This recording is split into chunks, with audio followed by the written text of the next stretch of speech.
আমার তরকারি রান্না দেখে খেতে ইচ্ছা না করলেও কিন্তু আমার হাতের ভর্তা দেখে আপনাদের সবারই খেতে ইচ্ছা করবে। তো মাস্ক পরে থাকেন, না হয় একটা কাপড় রাখেন মোছার জন্য। কি মোছার জন্য বলবো? না থাক, বলব না।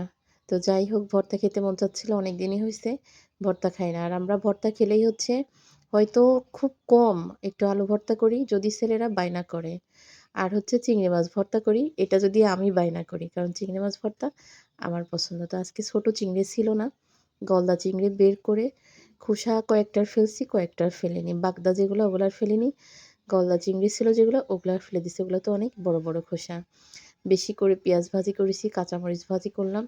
আর হচ্ছে চিংড়ি মাছগুলা ভাজি করলাম। ওইখানে ১৩ টা চিংড়ি মাছ ছিল। ৭ টা ছিল হচ্ছে আপনার গলদা চিংড়ি আর বাকিগুলা ছিল হচ্ছে বাগদা চিংড়ি।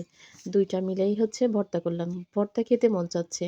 এখন ছোট চিংড়ি মাছ নাই বলে যে খাবো না, তা তো না। কাঁচা মানে ছোট খেলেও আমরা খাবো, বড় খেলেও আমরা খাবো। হয়তো অনেকে ভাবতে পারেন গলদা চিংড়ি দিয়ে ভর্তা করলে কি ভালো লাগে কিনা? সত্যিই কিন্তু অনেক বেশি ভালো লাগে। করে খেয়ে না দেখলে বুঝবেনই না। আর এইভাবে ভর্তা করলে যে এত্ত মজা লাগে, আমি ফার্স্ট টাইম কিন্তু এভাবে ভর্তা করলাম। আগে কখনো করিনি। আগে করছি কাঁচা পেঁয়াজ দিয়ে। আর এবার করলাম ভাজা পেঁয়াজ দিয়ে।